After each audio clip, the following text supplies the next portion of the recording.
Donc merci de venir présent et en nombre pour cette conférence. Réinventons les énergies renouvelables. Alors, on a fait ça quoi? On a fait ça pour les 20 ans du magazine Plein Soleil, dont je suis l'heureux rédacteur en chef. Voilà. Donc 20 ans c'est quand même un long bail signé avec les énergies renouvelables. Et croyez-moi, en 20 ans, il s'est passé beaucoup de choses. Alors, il y a plein de visages ici que je connais depuis 20 ans. Certains sont devenus des amis même. Et voilà, ce monde merveilleux des renouvelables qui a vécu des hauts, des bas. Comme en ce moment avec l'actualité, et j'imagine que, et vous le verrez, il en sera question avec nos invités. C'est une palette exceptionnelle d'experts et de pionniers des énergies renouvelables. Ça va être cet après-midi une rencontre rare qui mêle les voix fondatrices du secteur en France et celles qui pensent déjà à la transition énergétique mondiale de demain. Vous verrez, il y a des idées qui vont surgir de cette conférence. André Joffre, également, qui montera tout à l'heure sur la scène pour clôturer cette conférence, le dit souvent, les toits, demain, tous les toits seront bleus. Donc on l'espère, dans un contexte un peu tendu, mais on va essayer de répondre à toutes ces questions, comme comment bâtir les conditions d'un monde réellement défossilisé, les réponses techniques, politiques, juridiques et sociétales à mettre en œuvre dès maintenant. Ensuite, vous verrez, on fera un focus sur la nouvelle association Futur. Vous m'entendez pas ? Si, tout le monde m'entend. Si, tout le monde m'entend. Vous avez un problème? Mettez le casque, monsieur. Voilà, mettez tous vos casques. Si vous avez des voisins qui n'ont pas de casque, dites-leur, parce qu'il y a plein de gens qui me font comme ça. Donc je continue l'association Futur avec Joël Mercy, directeur général de l'association Futur, viendra présenter cette association et vous verrez, on a une petite surprise, 2 vidéos, une de Corinne Lepage, ancienne ministre de l'Environnement, et également du grand avionneur et psychiatre suisse Bertrand Piccard, que tout le monde connaît, avec son avion Solar & Pulse, qui est aussi parrain de Futur, et vous verrez, il nous a laissé une vidéo très sympa. Voilà, je présente le panel donc, qui est avec moi et auprès de moi cet après-midi. Cédric Philibert, vous êtes chercheur, voilà, c'est vous. Sur les questions énergie et climat, vous venez d'écrire un livre, Les énergies de l'espoir. Il y aura une signature juste après la conférence. On vous conviera à aller voir Cédric pour une signature de son ouvrage, Les énergies de l'espoir, qui en dit long. Un titre qui en dit long. Jean-Yves Grandidier, vous êtes président de Valorem. Voilà, vous êtes développeur et on parlera, vous êtes un peu régional de l'étape aussi, moyen, bon, très bien. Et on parlera avec vous des énergies renouvelables et donc de votre métier de développeur qui est en pleine mutation. Christian Dupraz, là oui, vous êtes de Montpellier, vous êtes à l'INRA de Montpellier, président de l'Union mondiale pour l'agroforesterie et vous êtes surtout l'inventeur du terme agrivoltaïsme que tout le monde connaît ici. Arnaud Gossement. Voilà, vous êtes avocat associé, cabinet Gossement et associé spécialisé dans le droit à l'environnement. Arnaud, on verra avec vous les évolutions juridiques autour des énergies renouvelables. Et ensuite, enfin, Alexandra Pochol-Baltgne, vous êtes secrétaire générale du bureau d'études Texol et on verra avec vous un petit peu l'évolution de l'autoconsommation notamment, l'autoconsommation collective et individuelle, et ainsi que les besoins d'électricité en France. Voilà. On va commencer avec vous, Cédric Philibert. On va évoquer un petit peu les énergies renouvelables. Alors, votre livre s'appelle « Les énergies de l'espoir ». Nous sommes dans un monde un peu troublé, dans un monde tendu, dans un monde, dit-on, polarisé, dans un monde aussi peut-être en guerre, en tout cas, attention, voilà. Les énergies de l'espoir. Sur le plan mondial, aujourd'hui, qu'est-ce que vous pouvez dire des énergies renouvelables? Est-ce que ça pourrait être des énergies de paix? On vous entend très bien. Bonjour, merci Jean-Louis. Oui, je parle surtout du solaire et de l'éolien, parce que ce sont les 2 énergies qui ont les plus gros potentiels à l'échelle globale et dont la croissance rapide explique qu'aujourd'hui, dans la production d'électricité, alors qu'on était resté pendant très longtemps à 20% de la production mondiale d'électricité avec les renouvelables, on est passé en 2022, on est passé à 30%. Là, on arrive à 40% bientôt, dans 3 ans, 4 ans, et on sera à 50% en 2032-2033. Donc, on a une croissance extrêmement rapide du solaire et de l'éolien, et surtout le solaire. Le solaire est absolument inarrêtable aujourd'hui. Pour vous dire, on a inventé la cellule solaire en 1954. On a mis 70 ans, en 2023, pour avoir le premier térawatts de solaire installé. Un térawatt, c'est 1000 gigawatts. C'est 1 million de mégawatts, c'est 1 milliard de kilowatts. Okay, 1 milliard de kilowatts, il a fallu 69 ans exactement pour y arriver. Ensuite, en 2 ans, on a mis le deuxième. Donc ça va très vite. C'est-à-dire qu'avant, on mettait encore en 2004, on a mis toute l'année pour mettre 1 gigawatt dans le monde, 1000 mégawatts. En 2010, on a fait ça tous les mois. En 2015, on a fait ça toutes les semaines. Et depuis 2023, on fait ça tous les jours. Et maintenant, cette année, on est à 1,7 gigawatts, c'est-à-dire 1700 mégawatts par jour d'installer dans le monde. Ça fait rêver. Donc ça va très vite. Et c'est ça qui entraîne, avec l'éolien aussi, qui a démarré plus tôt, mais qui va quand même un peu moins vite, c'est quand même ça qui entraîne à la hausse les renouvelables électriques. Et l'idée, c'est que ces renouvelables électriques, une fois décarbonés, ça va quand même vite. En Chine, par exemple, en 2030, la moitié de l'électricité chinoise sera renouvelable. 2030, on y est tout près. Une fois qu'on a toute cette électricité décarbonée, on peut décarboner le reste de la société. Vous savez que l'électricité, c'est 20% de l'énergie finale. Donc il y a 80%, c'est plutôt des combustibles. Alors il y a de la biomasse, il y a de la chaleur solaire, mais quand même fondamentalement, c'est des fossiles. Donc il va falloir utiliser beaucoup de cette électricité décarbonée pour chasser les fossiles des bâtiments et surtout de l'industrie et des transports. Et c'est ça la deuxième étape, mais il faut la commencer tout de suite, évidemment, pour vraiment arriver à décarboner nos économies en France et dans le monde. C'est ça. Si on regarde la Chine, aujourd'hui, les émissions de CO2 sont stables depuis 18 mois. On est au pic en Chine. On a déjà dépassé ce pic il y a longtemps en Europe et aux États-Unis. Après, il y a encore des pays, évidemment, qui continuent à avoir une croissance extrêmement rapide, qui est encore basée sur le charbon, mais c'est en train de changer aussi. En Indonésie, au Vietnam, en Inde, c'est en train de changer. Et voilà, donc je pense que ces énergies et l'électrification de la société, ça va nous permettre enfin d'inverser la courbe des émissions de CO2. On va revenir en France, vous en parliez. Est-ce qu'il n'y a pas trop d'énergie en France? C'est le discours latent, c'est ce qu'on entend en ce moment. Il y a trop d'électricité en France et peut-être trop de renouvelables. Qu'est-ce que vous pouvez dire là-dessus, Cédric Philibert? Alors, c'est vrai qu'on a du nucléaire en France. Voilà, on a un cas particulier, c'est qu'on a beaucoup de nucléaire. On a décarboné plutôt que les autres. On n'a pas fait exprès, mais voilà, c'est un fait. Et aujourd'hui, effectivement, ça a tendance à boucher l'horizon. Mais hier, il y avait la conférence de presse de RTE qui donnait sa projection à 2035. Et quand même, le ton général, c'était il vaut mieux avoir un léger surplus de productibles d'électricité décarbonée que d'être dans le rouge, d'être dans la pénurie. On a été dans la pénurie en 2022, ça nous a coûté à tous, les entreprises, les particuliers, l'État par des dispositifs d'aide, ça a coûté extrêmement cher. On a importé cette année-là, non pas 60 milliards de fossiles comme d'habitude, mais 120, le double. Voilà, donc c'est important, c'est mieux d'être un peu au-dessus qu'un peu en dessous. Et c'est très difficile de faire coïncider avec exactitude les moyens de production avec la courbe de la demande. Pour l'instant, ce qui est un peu en panne, c'est de l'électrification, qui ne va pas assez vite. En 2022, déjà avant, avec le Covid, on a dit aux gens économiser l'énergie. Ça a trop bien marché. Ils sont restés sur des réflexes conservateurs, ce qui est bien. On ne va pas s'en plaindre. Mais il va falloir maintenant électrifier, c'est-à-dire passer à la voiture électrique, passer à la pompe à chaleur, passer à l'usine électrique, et il y a plein de choses qui sont possibles, qui sont en train de se faire. Il y a des procédés qui arrivent maintenant, qui sont expérimentés en Chine, aux États-Unis. Mais ça ne va pas assez vite. Ça ne va pas assez vite pour l'instant. Il y a beaucoup de demandes latentes. RTE a beaucoup de demandes de raccordement pour des gigawatts, mais ce n'est pas encore concret. Voilà, les usines ne sont pas encore là, les investisseurs hésitent encore un peu, etc. Mais il y a un potentiel d'accélération très fort. Et donc, RTE, par exemple, a fait 2 scénarios hier, un scénario de décarbonation rapide et décarbonation lente. Dans le scénario de décarbonation rapide, on va avoir besoin vraiment de nos moyens d'accélérer sur les renouvelables et pas de les ralentir.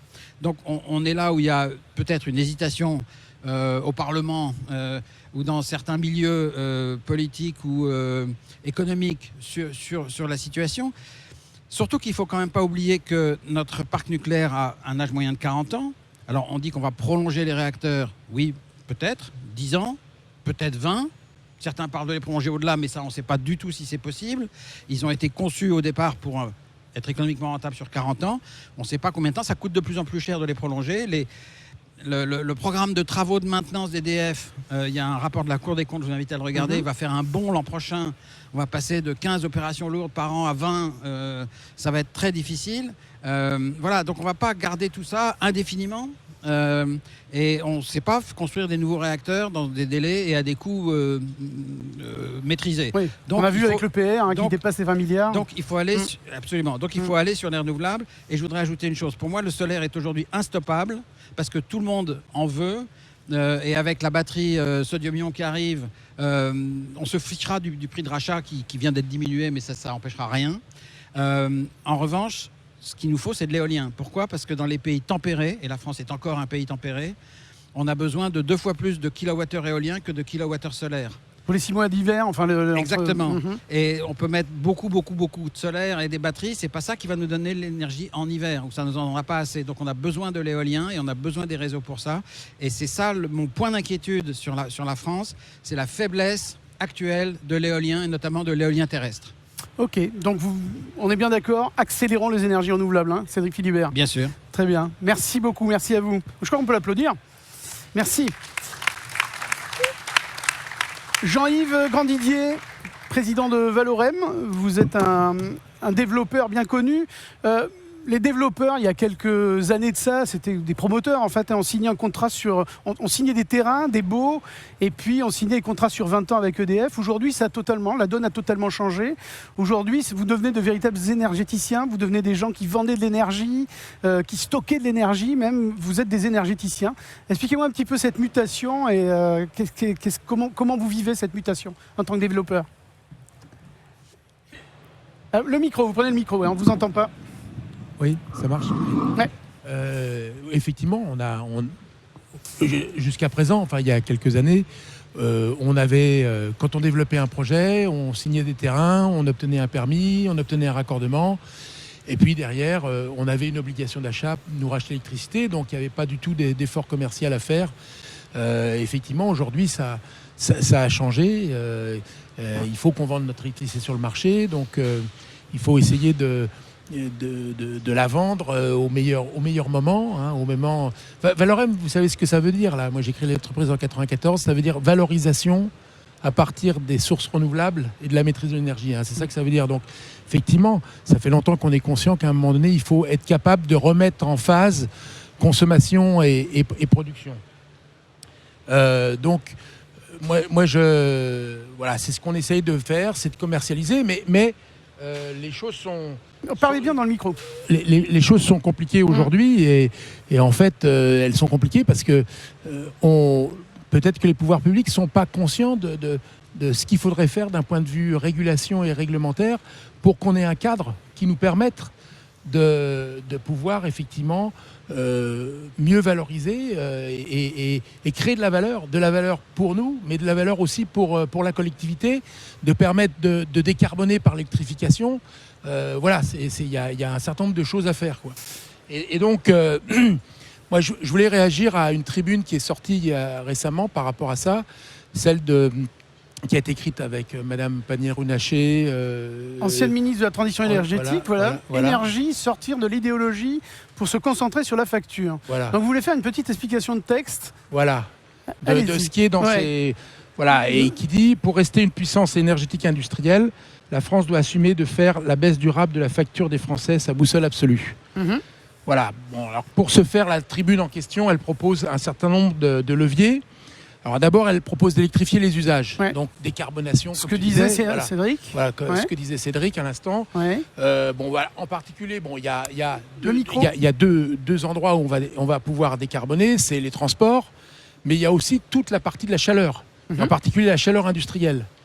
Mais aujourd'hui, nous, on essaye de mettre en place des modèles d'affaires pour pouvoir faire des pipiers et vendre de l'électricité qui permettent de fabriquer de la chaleur, etc. La chaleur, en plus de ça, si au moins basse température, ça peut se stocker.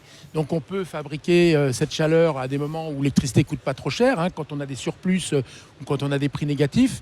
Mais le problème, c'est que aujourd'hui, c'est compliqué parce que la taxation de la production d'électricité française vis-à-vis des émissions de CO2 est 11 fois plus importante que celle des énergies fossiles et du gaz en particulier. Donc là, dans la loi de finances, ils ont prévu d'augmenter l'accise du gaz là, de 16 à peut-être 3 euros. Ouais. Ils vont baisser celle de l'électricité, mais on est à 33, on va peut-être passer à 30.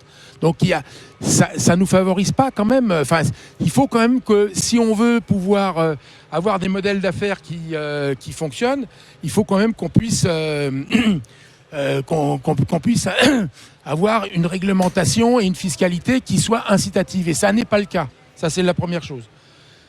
La deuxième chose, c'est elle parle d'électrifier les usages, d'accepter des éoliennes de plus grande puissance. Hein. Ouais. Ça, c'est marqué aussi. Ouais.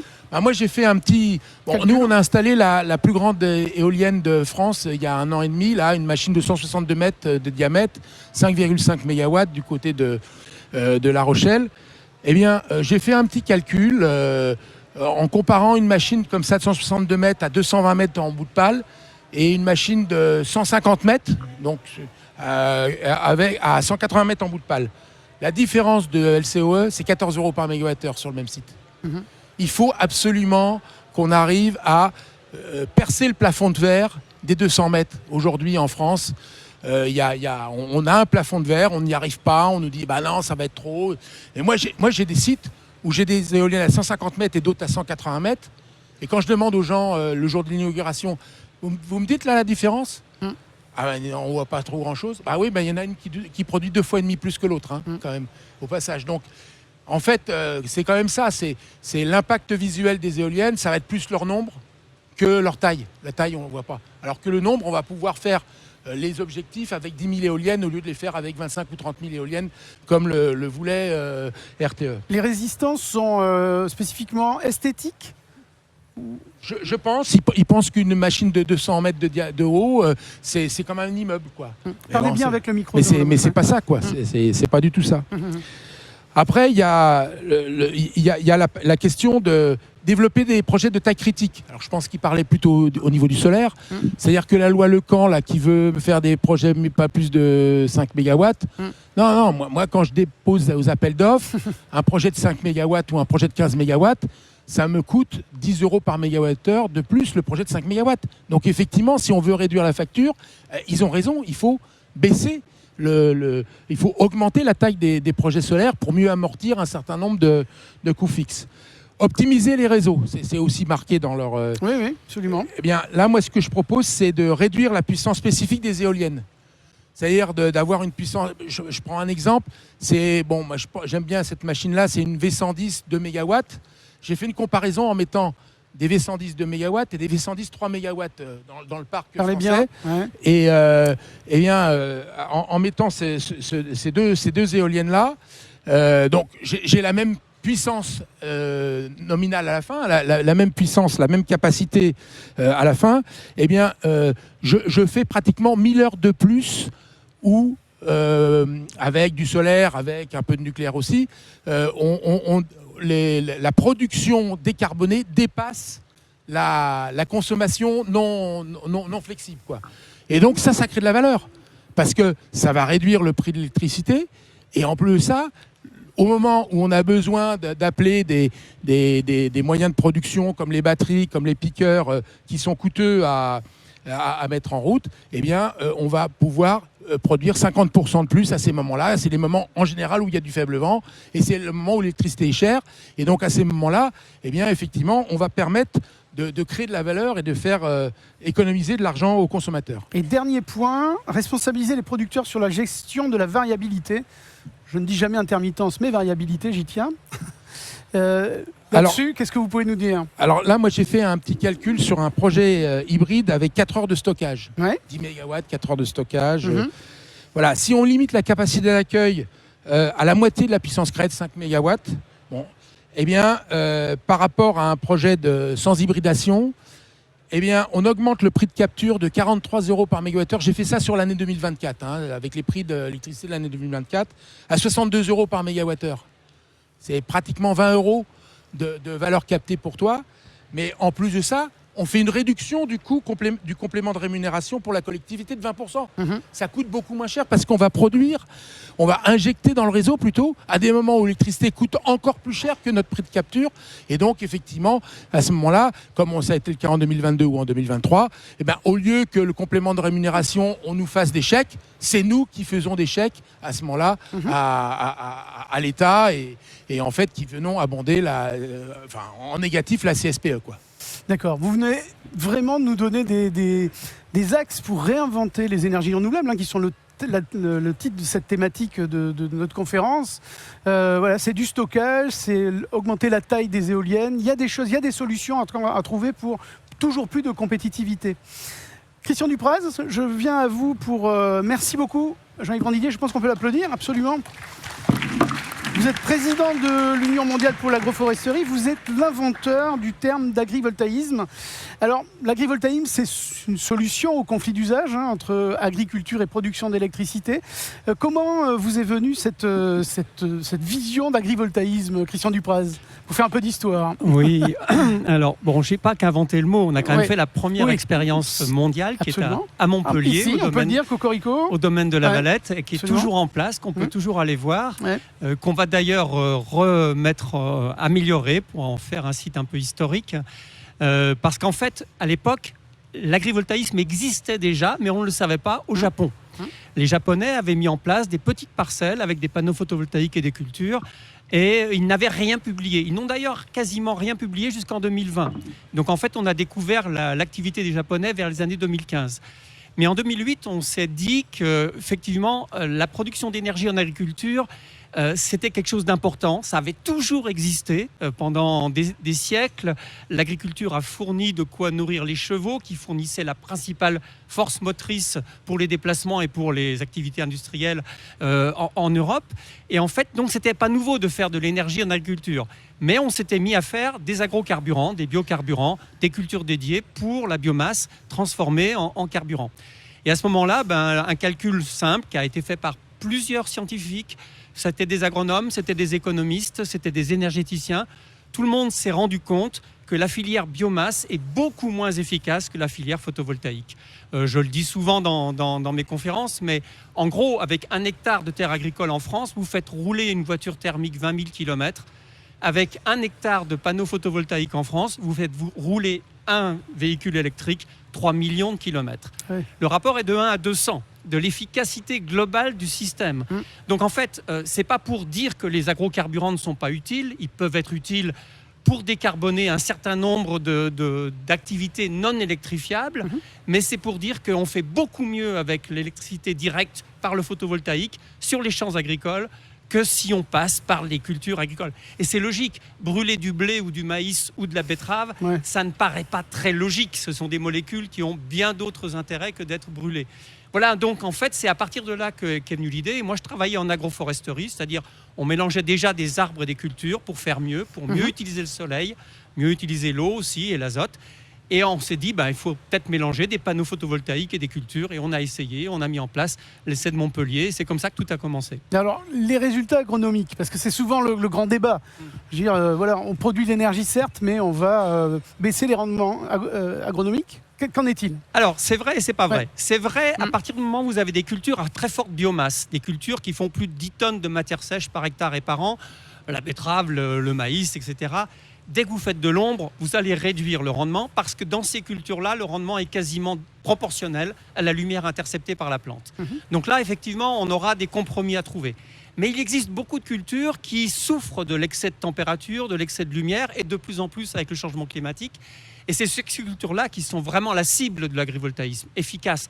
Donc effectivement, on travaille sur la viticulture, sur l'arboriculture fruitière, sur le maraîchage, sur des pâturages en conditions un peu limitantes, etc. Et dans ces cas-là, la protection par les panneaux photovoltaïques peut être extrêmement favorable au rendement, faut pas non plus vendre des choses impossibles. Hein. La loi française, vous le savez, exige 90% du rendement de référence. Ouais. Globalement, moi je dis que c'est une mission impossible pour les agriculteurs. La loi n'est pas bien faite, elle est trop optimiste, elle devrait être plus raisonnable, comme chez les Allemands où on exige 66% du rendement, les Italiens, les Japonais, on exige 80% du rendement.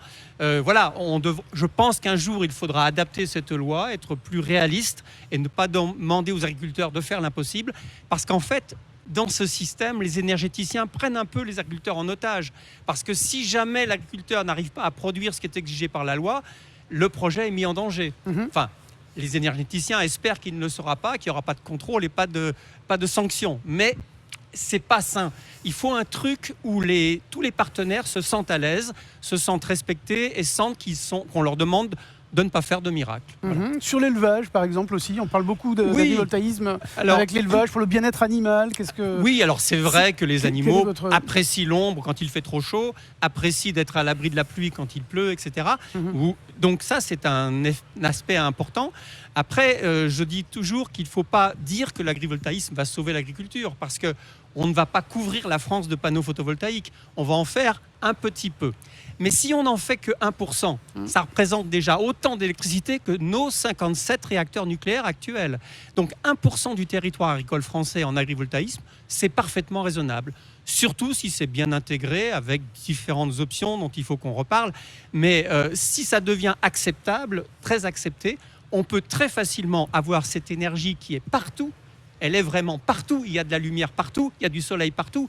La moitié des installations photovoltaïques allemandes sont plus au nord que Lille, donc on peut faire du photovoltaïque partout, y compris en agrivoltaïsme en France. Vous avez pas évoqué l'acceptabilité, c'est le mot finalement pour l'agrivoltaïsme aussi ? Oui, bien sûr. Parce que les résultats agronomiques sont là, c'est peut-être... Alors, les résultats agronomiques sont là, mais il faut être prudent, on ne peut pas faire n'importe quoi, il faut faire des projets de qualité.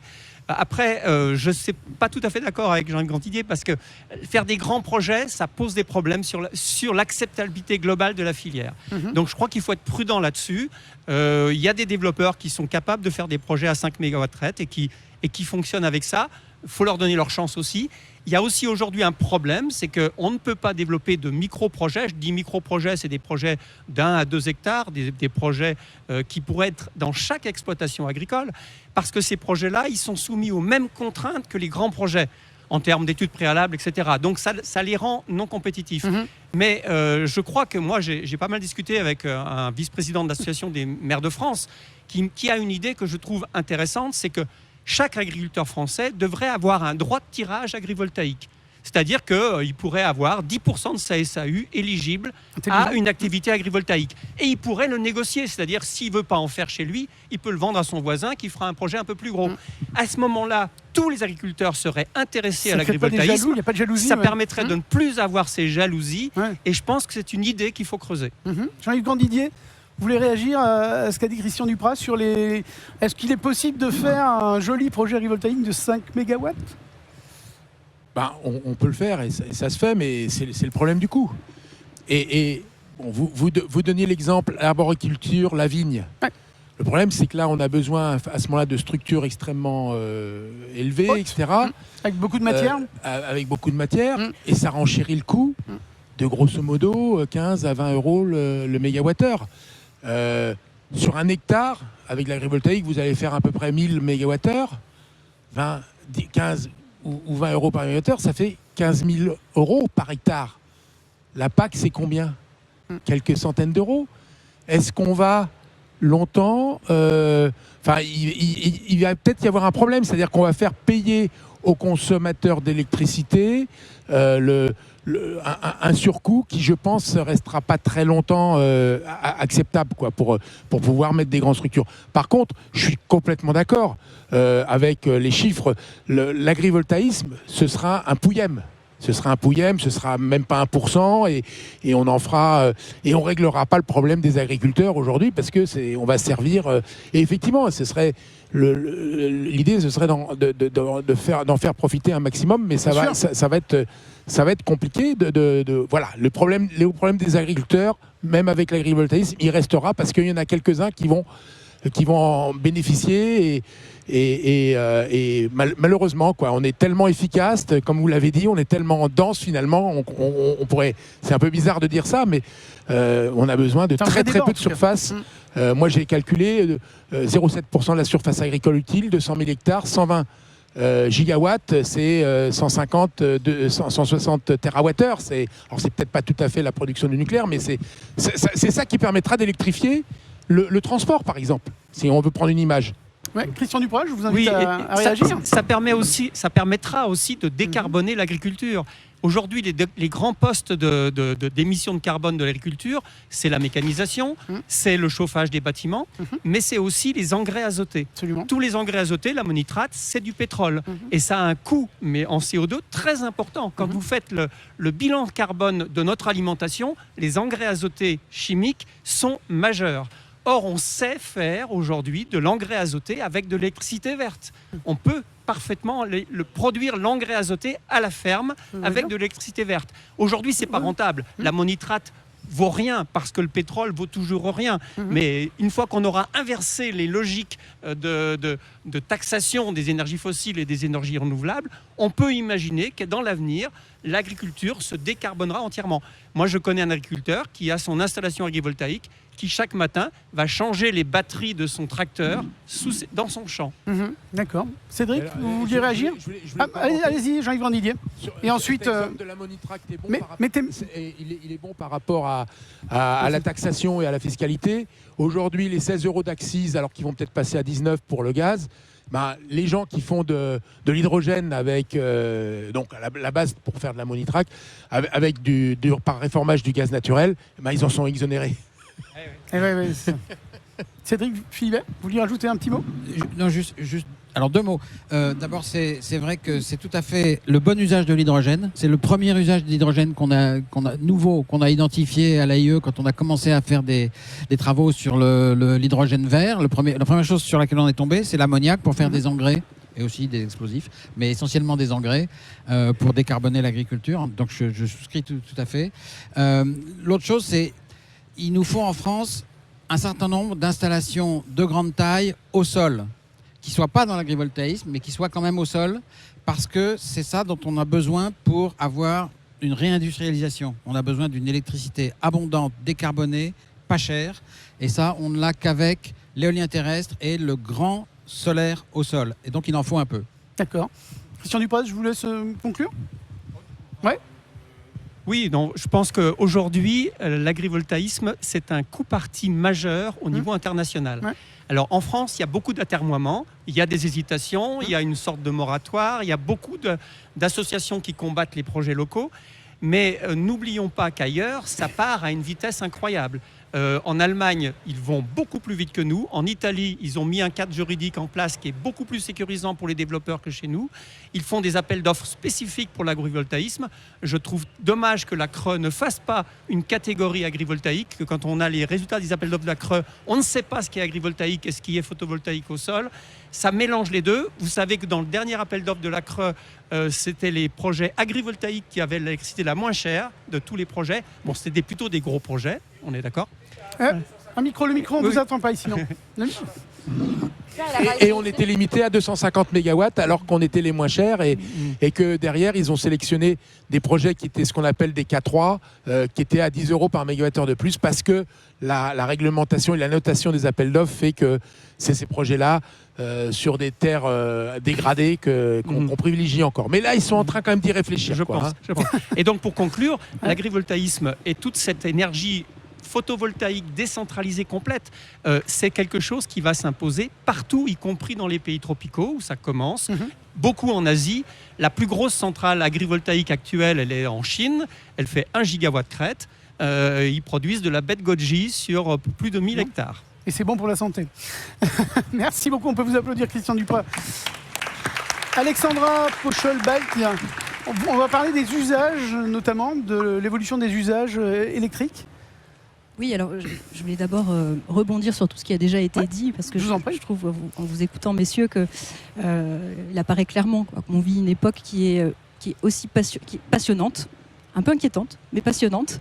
Jean-Yves le rappelait, on avait cette habitude, j'y étais pas, mais je pense à André qui nous rejoindra tout à l'heure, à vous Jean-Yves. Le monde du solaire, c'était simple. On produisait, on vendait à EDF, et puis fin de l'histoire. Là, quand on vous entend, on est passé dans une autre ère. Et clairement, il y a 1001 façons de faire du solaire aujourd'hui. Tellement de modèles qui restent donc à inventer aussi sur comment on valorise l'électron. La valeur n'est plus dans la puissance seulement, on se rend bien compte des installations. Et moi, je voulais vous partager un peu cette impression de ce qui se passe, qui me semble être la surface émergée de l'iceberg. Voilà, ce qu'on voit, c'est actuellement des éléments comme la croissance des heures à prix négatif et le phénomène qu'on associe en général, c'est qu'il y aurait trop d'électricité. Bon voilà, c'est deux indicateurs qui, il me semble, sont cette surface émergée de l'iceberg. Alors effectivement, les heures à prix négatif, la croissance, elle est évidente, les 350 heures sur 2024, les plus de 500 heures qu'on va connaître sur 2025, et encore en comptant que le négatif, pas les heures nulles ou quasi nulles. Bon, voilà, il y a des faits, mais ce serait prendre une courte vue de s'en tenir à ça. Sur les heures à prix négatif, par exemple, il faut bien voir qu'il y a à peu près quand même 15% de ces heures à prix négatif qui interviennent la nuit et tôt le matin. Donc voilà, il faut prendre faut bien regarder les sujets. Et puis il y aurait trop d'électricité, là aussi il faut être prudent.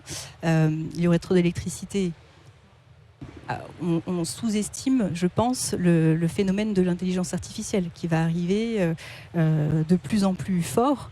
On le voit aux États-Unis déjà, que ce soit à Washington, en Californie. Il y a de plus en plus de difficultés à raccorder des data centers. Vous avez 44 gigawatts qui vont manquer en puissance électrique pour pouvoir raccorder des data centers.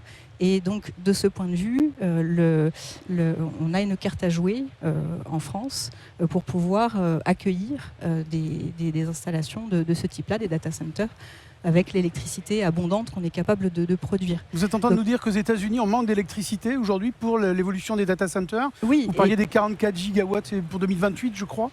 2028, on va manquer cet horizon qui est demain. Ouais, ça veut dire qu'on va importer les data centers chez nous ? C'est l'optique. Et il y a des éléments intéressants aussi. Le PDG de Nvidia qui nous dit que finalement la Chine aurait gagné la bataille de l'IA parce qu'elle a cette capacité à la production d'électricité renouvelable abordable. Le DG de Microsoft qui dit à peu près la même chose. Donc voilà.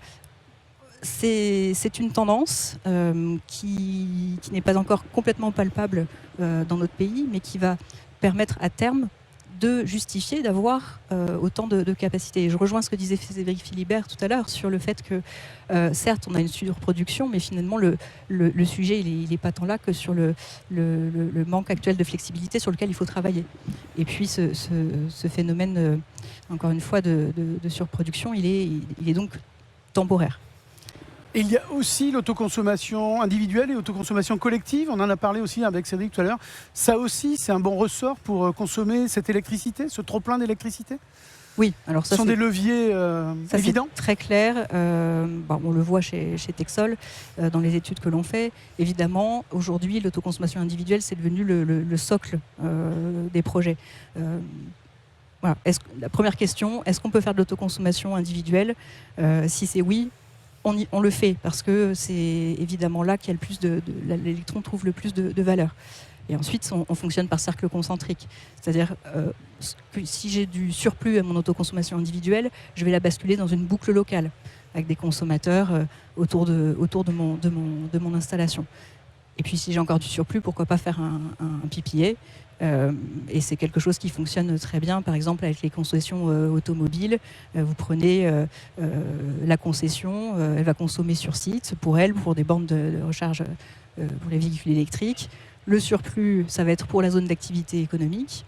Et puis, le surplus qu'il restera encore derrière, eh bien, il peut être agrégé entre les différents sites de cette concession pour qu'en intragroupe, il y ait un maximum de consommation qui soit couverte par le solaire. Sur tout le territoire national. C'est possible de faire ce genre de projet, effectivement, à l'échelle nationale. Via un PPA. D'accord. Très bien. Vous avez quelque chose à ajouter pour conclure? Ouais. On passe si j'ai des contradicteurs, on peut débattre. On passe la parole à Arnaud Gosselin. On peut applaudir Alexandra. Merci beaucoup, Alexandra. Alors, Arnaud Gosselin, bonjour. Merci d'être présent parmi nous cet après-midi. On a parlé avec Christian Duplace du cadre juridique, par exemple, de l'agrivoltaïsme en Italie.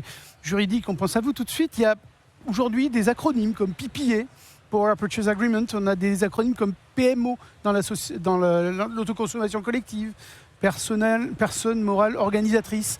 Le juridique s'invite à la table du développement des énergies renouvelables. Oui, merci tout d'abord à Texol, merci André pour cette invitation et merci à toutes et tous. Vous démontrez par votre présence qu'il y a un bel avenir aux énergies renouvelables. Juste un mot pour réagir, si vous me permettez. Je vous en prie. Le problème avec le cadre juridique, c'est qu'on ne parle pas de l'éléphant dans la pièce. Le plus important, ce sont les énergies fossiles. C'est pour ça que je veux réagir. Vous avez bien raison d'en parler. Il faut savoir qu'aujourd'hui, chaque année, selon le FMI, les États accordent 7 000 milliards de dollars pour soutenir la consommation d'énergie fossile, pétrole, gaz, charbon. Et si on veut réinventer les énergies renouvelables, il faut se demander pourquoi on les a inventées. Dans l'histoire, lorsqu'on les a inventées, je parle sous le contrôle d'André Joffre, et que ça soit en 1900, que ça soit dans les années 70 ou que ça soit en 2006, à chaque fois, c'est en réaction aux risques qui sont attribués aux énergies fossiles. Le risque pour les hommes, les mines de charbon qui s'écroulent, il y a des écrits d'Émile Zola sur la question, le risque économique avec le choc pétrolier, et aujourd'hui le risque climatique. Le problème, c'est qu'on parle de la conséquence de la combustion de ces énergies fossiles, mais on n'arrive pas à se mettre d'accord pour limiter la production. À la COP30 de Belém qui vient de se dérouler, les États n'ont pas souhaité inscrire un objectif de réduction de la production d'énergie fossile. Pareil à d'autres endroits, par exemple sur le traité mondial sur le plastique, ça a été un échec. À chaque fois que vous voulez dire inscrivons dans un texte la réduction des énergies fossiles, c'est non. Or, ça ne sert à rien de parler d'électrification des usages en droit si vous ne faites pas de la place. Et pour cette place-là, il faut se rappeler que 80% de la consommation d'énergie primaire, c'est du fossile, 60% en France, et que, selon l'AIE, cette dépendance ne fait que s'accroître, et au contraire, en 2025, elle n'a jamais été aussi forte dans le monde. Donc il faut qu'on parle des énergies fossiles, qu'on les diminue. Et je rappelle qu'en 2007, lors du Grenelle de l'environnement, il y avait un consensus de tous les acteurs, du MEDEF aux ONG, pour dire que c'était la priorité absolue. RTE hier, le premier point de son résumé pour décideurs lors de la conférence de presse, c'est ça. Ça veut dire réduire notre dépendance aux énergies fossiles pour avoir cette trajectoire de décarbonation rapide. Après, le cadre juridique, il en découlera. Mais aujourd'hui, on essaie de faire des bricolages. Donc, on change les règles. D'ailleurs, je vous annonce une prochaine réforme de la solarisation des parkings qui est à nouveau à l'étude au Parlement dans un projet de loi dit DADU. Mais tout ce cadre juridique, le problème, c'est qu'il faut d'abord se mettre d'accord sur pourquoi on le fait. Pourquoi on le fait ? Dans l'histoire, c'est pour réduire la place des énergies fossiles, parce que ça tue, parce que ça coûte cher, ça coûte très très cher. En France, il faut bien voir que c'est près de 46 milliards par an d'euros que nous injectons, c'est de l'aide publique, pour soutenir la consommation. Il y a 2 ans, vous vous rappelez par exemple la baisse de la fiscalité sur le carburant à la pompe. Et donc, on a essayé à un moment donné de s'emparer du sujet, ça s'appelait la taxe carbone, et puis il y a eu ce débat ensuite et ces manifestations des Gilets jaunes. Mais on n'échappera pas à se repositionner sur le coût, parce qu'on dit toujours qu'il faut baisser le coût. Et d'ailleurs, quand on parle des coûts, on parle surtout de celui des énergies renouvelables. Plutôt que de faire un énième rapport sur le coût des énergies renouvelables, j'adorerais qu'on fasse un rapport, parce que ça, on n'en fait pas, sur le coût exact des énergies fossiles. Et là, vous verriez que l'opinion publique serait certainement frappée d'apprendre ce qu'elle apprendrait sur le coût pour elle, sa santé, et effectivement aussi en agriculture, par exemple. Le coût des énergies fossiles qui sont massivement utilisées dans les engrais, dans les intrants en général, et aussi dans les pesticides. On oublie de le dire, que c'est à la fois mauvais pour notre santé, mauvais pour les agriculteurs, mauvais pour nos sols, et que derrière, c'est des coûts pour la collectivité. Donc déjà, parlons des fossiles, reparlons de la fiscalité avec sa redistribution juste, pas juste le chèque énergie. Il faut, je pense, à un moment donné, reparler de la fiscalité aussi. Et puis, effectivement, je pense que derrière, l'opinion publique, j'en suis persuadé, se rendra compte de l'intérêt des énergies renouvelables. Parce que ce débat-là, vous parlez de l'Italie par exemple, mais ce n'est pas juste un État qui a dit je veux simplifier le cadre juridique, c'est aussi une opinion publique qui a peut-être plus conscience qu'en France que les énergies fossiles posent un problème pour leur souveraineté. Nous dépendons d'une production qui est faite à l'étranger. Mais en même temps, ça nous arrange bien, parce qu'on ne la voit pas. Le problème de l'éolienne, c'est qu'on la voit. Le problème, entre guillemets, moi, ça ne me pose pas un problème. Mais alors que le puits de pétrole, on ne le voit pas, et l'avantage du nucléaire, c'est qu'on le voit peu. L'énergie renouvelable se voit plus, se diffuse, et plutôt que de le voir effectivement comme un problème, faudrait que chacun comprenne qu'en regardant cette installation, il voit une solution et pas un problème en réalité, à laquelle il pourrait être fier de participer, soit dans les entreprises, soit par les financements participatifs, soit dans la campagne des municipales à venir, en interpellant les maires sur ce qu'ils souhaitent faire. Je rappelle que les maires ont des compétences essentielles en matière de développement des énergies renouvelables et pas que les zones d'accélération. Et donc là, c'est vraiment l'occasion d'aller leur dire qu'est-ce que vous faites pour assurer notre souveraineté contre les énergies fossiles, lutter contre le changement climatique, protéger notre santé. C'est tout ça, les renouvelables. Et quand on comprend ça, on comprend que l'avenir est évidemment au développement de toutes les énergies renouvelables en France. Et simplement après, on pourra se dire « Ah, il faut simplifier le cadre juridique ». J'ai l'impression qu'aujourd'hui, on fait un peu les choses à l'envers. Il faut savoir que, par exemple, que les objectifs du droit de l'énergie n'ont pas été révisés depuis des années, sont complètement obsolètes. Si vous allez à l'article 100-4 du Code de l'énergie, l'objectif de réduction des émissions de gaz à effet de serre est totalement obsolète. Au niveau européen, il est de 55. Et en France, on est encore à parler d'un objectif de 40%. Ce qui veut dire que vous êtes en train de parler PPE, mais l'objectif lui-même que devrait atteindre la PPE est complètement obsolète. Donc il faut se mettre d'accord sur l'objectif. Et l'objectif, comme l'a rappelé RTE hier, c'est se passer de pétrole. Ça coûte cher, ça coûte trop cher le pétrole. Et passer par des obligations réglementaires pour imposer les ENR, vous en tant que juriste, en tant qu'avocat. Il ne faut pas juste une obligation d'imposer des ENR. Je suis assez réservé. Vous voyez un peu le micmac qui se passe actuellement. On change le cadre juridique sur la solarisation des bâtiments et des parkings tous les 4 matins. Il faut d'abord des obligations sur les alternatives néfastes, c'est-à-dire les fossiles, pardon d'y revenir. Oui, réduire les intrants chimiques en agriculture. De fil en aiguille, ça revient à imposer l'électrification des usages aussi. Il faut voir plutôt que d'avoir des effets de loupe sur tel et tel problème, il faut élargir la focale, par exemple, de temps en temps, et se rendre compte que notre principal problème, le problème du siècle et de survie de l'humanité, ça reste le pétrole, pardon de me répéter encore une fois. Et après, effectivement, on pourra se mettre d'accord sur des cadres juridiques qui soient un peu intelligents. L'agrivoltaïsme, par exemple, c'est un rendez-vous manqué. On a voulu créer un cadre juridique adapté à l'agrivoltaïsme. Ça partait d'une bonne idée. Et puis vous avez vu la dérive. C'est chacun. Aujourd'hui, vous avez presque une trentaine de textes différents sur l'agrivoltaïsme. Si je vais de la loi jusqu'à l'arrêté, avec des changements réguliers. Et ça, c'est pas bon parce que vous avez effectivement des agriculteurs qui se disent ce qui est une opportunité aujourd'hui, est-ce que ça va le rester demain? Donc il faut stabiliser tout ça. Mais pour stabiliser tout ça, il faut un peu de consensus politique. Et le consensus politique viendra d'autant plus facilement, pas parce qu'on dira il faut faire de ceci ou de cela. On ne fait pas boire un âne qui n'a pas soif. Et aujourd'hui, l'âne n'a pas soif parce qu'il se dit le pétrole, finalement, ça ne coûte pas si cher que ça. Et vous avez des politiques qui pensent ça aujourd'hui. Et c'est ça le drame aujourd'hui. C'est qu'il faut leur faire comprendre qu'on doit changer d'époque, de civilisation, de monde. Je parle devant des gens totalement convertis et convaincus. Donc j'ai un peu honte de rappeler ces évidences. Mais voilà, j'aimerais qu'on arrête de parler du coût des renouvelables. On l'a déjà fait, et qu'on parle du coût réel, sanitaire, humain, environnemental, climatique des fossiles. Et ensuite, on pourra effectivement voir manifestement l'intérêt et le coût, en fin de compte, très très bas des renouvelables. Ok. Écoutez, je vous remercie beaucoup, Arnaud Gossement. Je pense qu'on peut applaudir Arnaud Gossement. Alors, avant de passer à la présentation de l'association Futur et de vous passer les vidéos, je voudrais qu'on fasse un petit question-réponse. Si vous avez 2-3 questions à poser à nos invités, profitez-en. Qui veut poser une première question? Vous vous présentez. Hop. Merci Jean-Louis, bonjour à tous. David Augex, donc... Et assez rapidement pour qu'il y en ait beaucoup. Oui, très bien. Pardon.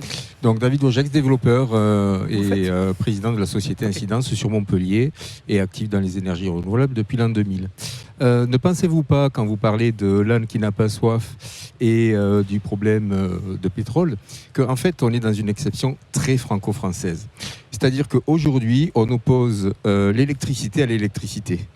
le nucléaire aux ENR.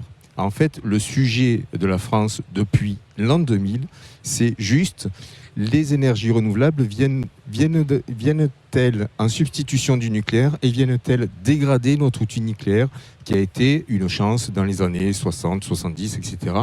Et le fait de ne pas pouvoir sortir de ce débat nucléaire-ENR au profit de électricité-pétrole, n'est-elle pas une exception française et n'est-elle pas ce qui bride finalement l'électrification de nos usages ? Merci beaucoup. La jeune femme vous amènera le micro. Voilà, c'est elle. Qui veut répondre ? Oui, Arnaud, vous avez un micro. Oui, pardon, mais évidemment, je suis d'accord avec vous. Il faut qu'on parle électricité versus pétrole. C'est l'urgence, c'est le pétrole. Le nucléaire est une part infime au niveau mondial. Je crois que c'est 4% du problème en réalité. Notre problème, c'est le pétrole. Dans le monde entier, on parle de ce pétrole, soit pour l'encourager, Donald Trump, soit pour le déplorer. Mais nous, en France, notre problème, c'est l'électricité et le pétrole, bien sûr. Oui, moi je voudrais faire un témoignage. J'ai rencontré il y a 15 jours un collègue du NREL, l'organisme américain de recherche sur les renouvelables, qui vient d'être débaptisé par Trump. Il ne fallait plus qu'il y ait renouvelable dans leur nom. Bon, bref. D'accord. Mais il m'a donné des nouvelles rassurantes. Il m'a dit, mais aux États-Unis, en ce moment, les renouvelables se développent à fond. Et Trump a beau trépigner en tapant du pied pour dire drill, drill, drill, en réalité, les renouvelables foncent aux États-Unis en ce moment. Donc c'est pas perdu du tout. Il faut croire que même l'idéologie la plus réac ne pourra pas cacher la réalité physique. On a besoin des renouvelables. Plug. Hein, voilà. Cédric, peut-être Dans le même ordre d'idée, l'État européen qui a mis le plus de solaire l'an dernier, vous savez lequel c'est ? Par celui dans la part du renouvelable, du solaire, dans la production d'électricité est le plus élevé en Europe aujourd'hui. La Pologne. C'est la Hongrie. Eh oui, c'est la Hongrie de M. Orban. Orban n'y peut rien non plus. Alors. Bon, et l'État américain qui a mis le plus de solaire l'an dernier et qui a de très loin le plus d'éolien, le Texas. C'est le Texas, voilà. Hyper conservateur. Ok, merci. Alors, je ne sais pas là si c'est David pour compléter la réponse. Allez-y. Voilà. Moi j'avais peut-être, mais c'est peut-être une vue de l'esprit ou c'est peut-être un peu trop idéaliste. En ce moment, en fait, il se trouve qu'on a aujourd'hui des actifs dans le système électrique européen et en particulier français, décarbonés avec le nucléaire, avec les renouvelables, et qu'elles sont utilisées de manière complètement sous-optimum. D'un point de vue des émissions de gaz à effet de serre, on module le nucléaire le week-end, on arrête les énergies renouvelables quand les prix sont négatifs en France, en Allemagne, en Espagne. C'est 70 TWh peut-être, et ces 70 TWh qui sont d'énergie fossile qu'on produit. Moi, je me demande s'il ne faudrait pas mettre en place un grand plan de développement des batteries pour effectivement permettre... et là, il pourrait y avoir un combat nucléaire renouvelable où effectivement, à ce moment-là, si on avait un grand plan comme ça, développe les batteries. De toute façon, ce sera sans regret parce qu'il en faudra beaucoup.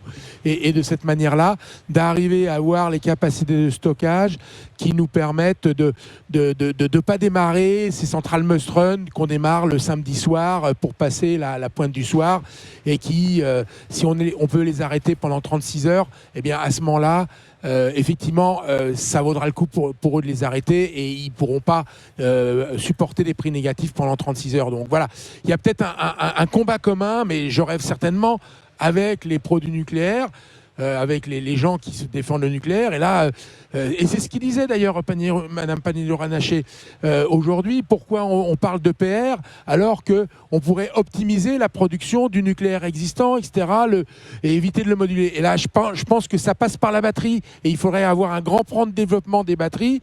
Et je pense qu'à ce niveau-là, il y a un atout qu'on a en France que les autres n'ont pas, c'est qu'on est au cœur de la plaque électrique européenne. Et donc, les électrons, et on est le pays qui a le plus d'interconnexions avec ses voisins, et donc les électrons excédentaires qui vont être là, renouvelables, d'un côté, de l'autre côté du Rhin ou de l'autre côté des Pyrénées, eh ben, c'est nous qui pourrions les capter. Comme la Suisse l'a fait avec le nucléaire, les Suisses l'ont fait, ils ont stocké dans leur système d'hydropompage et ils revendent l'électricité au moment de la pointe relativement cher. Et donc on pourrait en plus créer de la valeur, créer de l'activité en profitant de nos atouts aujourd'hui. on est dans un pays où on se défausse de nos atouts parce qu'on manque de vision. On a des atouts et on les joue pas. Et ça pourrait être un grand plan qui permettrait de recréer de l'activité, qui permettrait effectivement de profiter un peu de notre rente de situation. Mais ça, visiblement, il n'y a aucune vision pour pouvoir le faire. Voilà, moi c'est un peu un rêve parce que je pense qu'on aura du mal de réconcilier. Mais moi, c'est ça que je souhaiterais. Merci beaucoup, Jean-Yves. Alexandra, un mot ? Oui, complètement d'accord. La pièce du puzzle, le stockage, elle est essentielle aujourd'hui pour compléter le puzzle. Donc, pour pouvoir créer d'ailleurs ces communautés d'énergie qui ont été voulues par Bruxelles à l'époque, on ne savait pas trop où l'Europe voulait en venir. Ça paraissait complètement artificiel. On se rend bien compte qu'aujourd'hui, on peut tout à fait faire des projets, et on doit faire des projets qui mixent l'autoconsommation sous toutes ses formes, le stockage, l'agrivoltaïsme. Voilà, c'est comme ça qu'on arrivera à faire des modèles d'affaires qui ont du sens pour les territoires, et c'est quand même ça le sens de l'histoire. Et pour ce sujet d'antagonisme entre les ENR et le nucléaire, complètement d'accord aussi avec tout ce qui a été dit. On a besoin de nucléaire, on a besoin d'énergie renouvelable, et le sujet, c'est cette dépense qui était rappelée par RTE, 60 milliards sur le gaz et le pétrole. Alors on n'est pas sur les 120 milliards de 2022, mais quand même 60 milliards. Merci beaucoup à vous 5. Vous voyez, une question, on a eu 10 minutes de réponse. Ouais. Si on fait poser une autre question, on est là jusqu'à 19h. Donc on va enchaîner directement. Merci. Juste une petite question rapide. Très rapide, le temps que je gère un petit problème de régie. Et je vous laisse avec... Éric Coteux, je suis président de la SAS EMC2 Énergie Montpellier Collectif Citoyen, qui vient de l'association Énergie en Toi. Moi, je vous interpelle, c'est sur le côté du financement, et justement pour ce que vous disiez tout à l'heure, le fait de gagner l'opinion, la bataille de l'opinion, de dire qu'il faut de l'énergie renouvelable. Je voulais savoir qu'est-ce que vous pensez du levier financement citoyen sous forme, vous avez parlé des communautés d'énergie citoyenne de l'Europe, sur ce levier-là, pour justement peut-être entraîner un peu plus de citoyens à s'investir et à reprendre la maîtrise de l'énergie en étant les possédants en quelque sorte des installations photovoltaïques mais autres. Voilà, merci. Si je peux me permettre, c'est fondamental, il faut absolument encourager, mais pas forcément l'opposer non plus. Quand j'entends, oui, il faut du financement participatif citoyen et pas forcément des entreprises, parfois il y a un risque d'opposer les deux. Non, je ne l'oppose pas en fait. Non, je n'ai pas dit que c'était votre cas. Vous avez complètement raison, mais d'autres parfois l'opposent. Je pense que les deux sont totalement complémentaires. Moi, à titre infiniment personnel, les projets que je défends, c'est des projets parfois citoyens, mais effectivement, vous avez aussi des professionnels derrière qui apportent la technologie, qui apportent aussi des financements, qui apportent un retour d'expérience que les citoyens qui se lancent dans le projet n'ont pas forcément. Donc oui, les deux sont indispensables, mais complémentaires, pas à opposer. Et dans les modèles, du coup, est-ce que vous pensez que des petites sociétés, en fait, je veux dire individuelles, sont préférables aussi par rapport à une question de résistance et de robustesse par rapport à des très très grosses sociétés? Est-ce qu'il y a une place pour ces espaces-là? Je vais donner mon élément de réponse. Il y a de la place pour tout le monde. Moi, j'ai rencontré, quand je suis un peu fait la tournée sur mon livre d'avant qui était sur les éoliennes, j'ai rencontré des gens extraordinaires qui font des projets citoyens, qui ont rassemblé autour d'eux 300, 500, 800 personnes, qui ont mis 1 000 euros, 2 000 euros, 3 000 euros de leur poche et qui essayent de faire des projets. C'est quand même des gens admirables parce que c'est quand même très difficile. En réalité, ils se heurtent à 4 châtelains qui veulent pas entendre parler d'avoir une éolienne à 15 km de leur château. Et c'est terrible parce que ça fait des mois et des années qu'ils se battent et ils voient toujours pas le résultat arriver. Donc, je veux bien encourager tout le monde, mais il faut pas se cacher que c'est parfois très difficile et c'est parfois pas mauvais d'avoir des sociétés qui ont des moyens plus importants, qui peuvent affréter les avocats pour se défendre, etc. Parce que c'est vraiment un combat de chiens en ce moment de développer des projets dans ce pays où on a surréglementé à peu près tout. Merci beaucoup à tous les 5. Merci beaucoup Cédric Philibert. Merci à tous les 5. On peut vous applaudir. Merci à vous aussi. Alors, on parle de défenseurs des énergies renouvelables. En voilà un. Vous êtes Joël Mercier, directeur général de l'association Futur qui vient d'être créée. Vous avez lancé une pétition en ligne. Expliquez-nous cette initiative et voilà comment on défend au mieux les énergies renouvelables. Alors, aujourd'hui, c'est très difficile de passer après des experts connus et reconnus. Mais bon, je vais essayer de faire mon Parlez bien dans le micro. Je vais essayer de faire mon petit travail de président bénévole. Il y en a beaucoup qui me connaissent en tant que président du GPPP, la plus grande association de producteurs photovoltaïques en France. Et certains doivent se dire, mais qu'est-ce que fait un président citoyen bénévole dans une association comme Futur avec, on va le voir tout à l'heure, du beau monde? C'est tout simplement parce qu'aujourd'hui, et je déteste donner des chiffres comme nos spécialistes à côté, mais je vais être obligé d'en donner un petit peu. Aujourd'hui, dernier sondage Ipsos pour Engie, 84% de gens qui sont pour les énergies renouvelables. 84%, ça veut rien dire. Ça fait quand même 57 millions de personnes en France. 57 millions de personnes, c'est très important. Et quelque chose qui est aussi très important pour nous, citoyens, dans la défense des citoyens, c'est on a un tiers des citoyens français qui n'arrivent pas à payer leur facture d'électricité ou qui ont du mal. Aujourd'hui, on en a parlé tout à l'heure encore, 33%, ça fait quand même 23 millions de personnes. Donc aujourd'hui, oui, on a besoin d'avoir une électricité décarbonée, d'une électricité pas chère, et c'est le but de Futur qui regroupe. C'est pas une nouvelle association, c'est pas une association de défenseurs, de producteurs, tout ça. On a décidé de regrouper dans le même pot tout le monde. C'est pas évident de travailler avec des professionnels parce que ils ont toujours leurs idées et nous, les pauvres particuliers, on n'a pas les mêmes. Mais c'est très enrichissant et on va y arriver. On a mis dans le même pot tout le monde. On est soutenu par des grands syndicats en France de photovoltaïque, des anciens ministres et des anciens députés, des collectivités locales. C'est qui les intéresse énormément le concept de défendre les énergies renouvelables comme ça, de l'intérieur en bas. Et c'est notre travail à nous, qu'on le fait tous les jours. Voilà, mais comme disait Arnaud Gossement, profitons des municipales aujourd'hui pour parler aux maires, n'est-ce pas? Alors, vous avez une marraine et un parrain prestigieux, on va les entendre. Alors, on m'a dit, voilà. Tout d'abord, vous dire tous mes regrets de n'être pas parmi vous cet après-midi pour cette belle manifestation Neder Gaïa, aux côtés de mon ami André Joffre pour parler de notre nouvelle association Futur. Qu'est-ce que c'est que Futur? Futur est une association originale, c'est la Fédération des utilisateurs des énergies renouvelables. Pourquoi une association d'utilisateurs? Qu'ils soient particuliers, dans l'autoconsommation collective ou dans l'achat d'électricité renouvelable, collectivités locales ou entreprises. Tout simplement parce qu'ils ont les mêmes intérêts. Pourquoi? Bien sûr, celui de s'inscrire dans la transition, dans la décarbonation, dans l'électrification des usages, mais surtout d'y avoir un intérêt économique. Pourquoi un intérêt économique?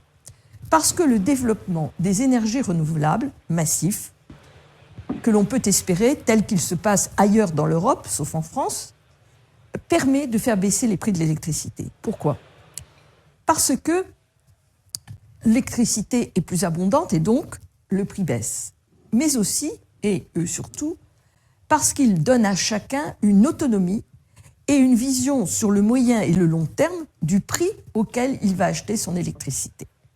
C'est vrai pour des particuliers qui vont se regrouper pour faire de l'autoconsommation collective, c'est vrai pour des collectivités locales qui ont de plus en plus recours à des sociétés d'économie locale pour développer le renouvelable, quel qu'il soit. Et c'est vrai, bien entendu, pour les entreprises, car nous savons tous qu'il ne peut pas y avoir de réindustrialisation de la France s'il n'y a pas une énergie très abordable. Or, les transformations que nous avons vécues avec une baisse massive du prix du solaire, avec aujourd'hui une baisse massive du prix du stockage de l'électricité dans des batteries, avec la possibilité de moduler les usages, ce que nous apprenons tous à faire, de manière à utiliser l'électricité quand elle est abondante dans la journée et beaucoup moins le soir où elle est moins abondante. Tout ceci conduit à pouvoir garantir sur la durée un prix de l'électricité très abordable. Et c'est là tout l'intérêt de l'énergie renouvelable. Cette fédération Futur, elle a donc pour vocation d'accueillir tous ceux qui sont convaincus de l'intérêt pour eux et pour tous les autres du développement de l'énergie renouvelable, de convaincre et de faire en sorte que cette énergie qui est abondante, celle du soleil et celle de l'eau aussi, et celle du vent, puisse devenir la dominante en Europe et en France. Voilà, tout le monde a reconnu Corinne Lepage, ancienne ministre de l'Environnement. Sacrée marraine. Oui, c'est une sacrée marraine, mais on a d'autres gens très intéressants. On est soutenu, je ne l'ai pas remercié tout à l'heure, par André Joffre, qui est notre papa tous, j'allais dire, même si je suis relativement vieux. Mais c'est quelqu'un qui a motivé plus d'une personne à se lancer et à soutenir les énergies renouvelables, non seulement, et plus particulièrement le jour où il avait inventé le terme qui m'est toujours resté pour moi de consommateur. Et aujourd'hui, nous devons être des consommateurs et des consommateurs, c'est-à-dire non seulement produire, mais peut-être consommer de l'énergie verte et renouvelable. Et regardez, il y a une nouvelle surprise. Ouais. C'est bonjour à tous et à Bertrand toutes. Piccard. Vous vous attendez sûrement à ce que je vous dise que les énergies renouvelables sont des énergies propres. Mais ce n'est pas ça que je vais vous dire parce que vous le savez déjà. Moi, ce que j'aimerais dire, c'est que les énergies renouvelables sont capables de contenter et de satisfaire tous les partis. Évidemment, les partis écologiques, puisque ça protège l'environnement, mais aussi la gauche en général, parce que ça permet d'avoir des énergies beaucoup moins chères, de l'électricité beaucoup moins chère, et pour la solidarité avec ceux qui n'ont pas de quoi payer leur facture énergétique, eh bien, c'est fondamentalement important. Ça augmente le pouvoir d'achat des gens les plus démunis parce que leurs factures baissent. Ça va contenter le centre droit parce que ce sont des emplois qui se créent. C'est une industrie qui se développe. Et je vais vous dire que ça peut même contenter ceux qui sont encore plus à droite parce que ça va augmenter la souveraineté et l'indépendance énergétique de la France. Quand vous achetez pour des dizaines de milliards d'euros de pétrole et de gaz de l'étranger, il vous reste quoi à la fin de l'année? Il vous reste une dépendance à ces pays et il vous reste plus rien parce que vous l'avez brûlé. Quand vous mettez des milliards en investissement dans les énergies renouvelables, vous êtes beaucoup plus indépendant et à la fin de l'année, il vous reste quoi? Un outil de production qui continue à produire de l'électricité propre et bon marché, localement fabriquée pour les gens qui vivent en France. Donc vous voyez qu'on peut réunir, on peut fédérer autour des énergies renouvelables. Et c'est pour ça que j'ai accepté d'être président d'honneur de la Fédération Future, qui vise à permettre à chacun, que ce soit des individus, des collectivités locales, des entreprises, des associations, de produire et de consommer l'énergie renouvelable qu'ils auront fabriquée eux-mêmes et qu'ils pourront peut-être même s'échanger entre eux. C'est une magnifique initiative citoyenne que je soutiens de tout mon cœur et de toutes mes forces, parce qu'elle répond à tous les besoins et à tous les enjeux actuels. Voilà, un beau message de Bertrand Piccard. On peut applaudir Bertrand Piccard. André Joffre, je vous invite sur la tribune pour clôturer. Et je vais te tutoyer parce que ça fait 30 ans qu'on bosse ensemble. Et voilà, et c'est les 20 ans de plein soleil. Et crois-moi, ça a été une aventure que j'ai vécue avec toi. Et voilà, c'était extraordinaire. On a vécu plein de hauts, de bas, toute l'aventure du solaire en France. Et je te remercie aussi voilà, de m'avoir permis de vivre cette aventure-là. Merci. Voilà. Merci beaucoup, effectivement, ça fait...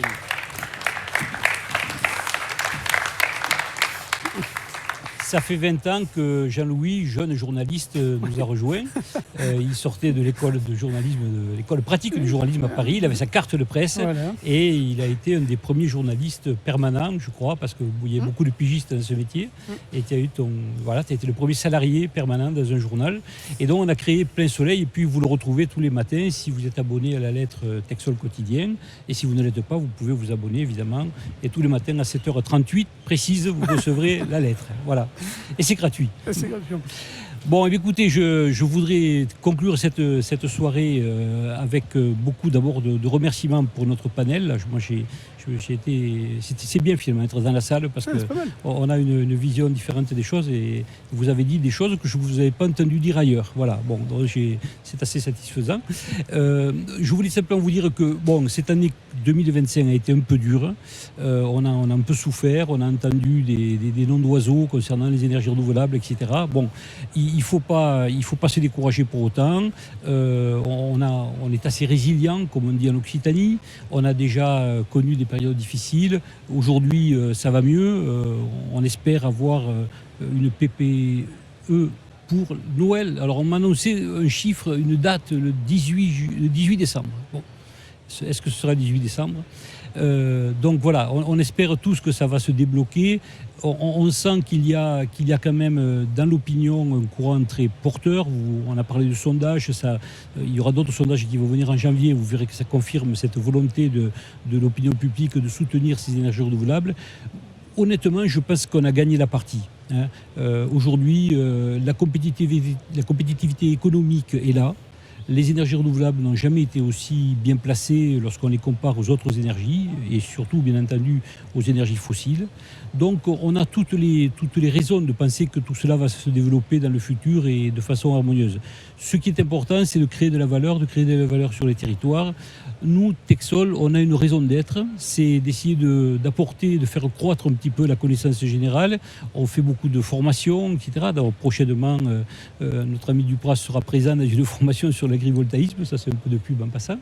Et je serai très heureux que l'année prochaine, lorsqu'on aura un an de plus, bien qu'on se retrouve ici et qu'on fasse un tableau encore un peu plus prometteur parce qu'on aura gagné cette première partie. Là, bon, c'est vrai que moi, quand je vois des positions politiques extrêmement violentes sur le solaire, jamais j'avais entendu parler de moratoire depuis 1986. Vous voyez, donc ça remonte à loin quand même.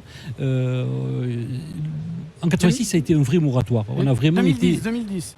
Non, 1986. Ouais, après, il y a eu 2010. Ouais, mais 2010, c'était pas pareil. On s'en est relevé, même s'il y a eu beaucoup de casses. Mais disons qu'on est passé de 60 centimes à 40 centimes le prix d'achat. Bon, ça a été gérable. Mais 1986, on a été interdit de faire du solaire. C'était interdit. Moi, je dirigeais une entreprise de 100 personnes qui fabriquait des chauffe-eau solaires. Et un jour, mon patron m'a appelé et me dit « J'ai ordre du ministère d'arrêter l'entreprise ». C'est ça qui s'est passé. Donc, et 86, ça vous rappelle un peu aujourd'hui. C'était une époque où on attaquait l'ADEME. On disait on n'a pas besoin de ce truc-là, il faut supprimer l'ADEME. Voilà. Vous avez entendu des discours comme ça cette année. Donc, en fait, l'histoire repasse un peu les plats. On est en train de revivre ça, mais je pense qu'on est en train d'en sortir. J'ai le sentiment que finalement, tout le monde a compris qu'on était dans une période quand même troublée, que dans des périodes incertaines, les énergies renouvelables, c'est quelque chose de sûr, certain, qui nous permet de garantir les prix sur du long terme. Et ça, c'est quand même une chose très importante. Donc, en tout cas, nous, Texol, on continuera à tracer le sillon dans lequel nous sommes inscrits. Et j'espère tout simplement que vous serez nombreux aussi l'année prochaine pour continuer le débat. Merci beaucoup. Merci beaucoup, André. Merci à toutes et tous d'avoir réinventé cet après-midi les énergies renouvelables et passons notre vie à les réinventer, vraiment. Je pense que c'est un joli message. Pour l'info, juste sur le stand de Texol Plein Soleil, on a les lauréats de Sol Solidaire qui vont être dévoilés. Donc vous allez voir, c'est sympa, l'initiative est sympa. Si vous ne la connaissez pas, je vous invite. Et puis Cédric Philibert va signer son livre. Venez nombreux. Si vous voulez avoir Les énergies de l'espoir signé par son auteur, c'est tout de suite sur le stand de Texol, juste en face, Texol Plein Soleil. Et merci à vous tous. Bon après-midi, bonne fin d'après-midi.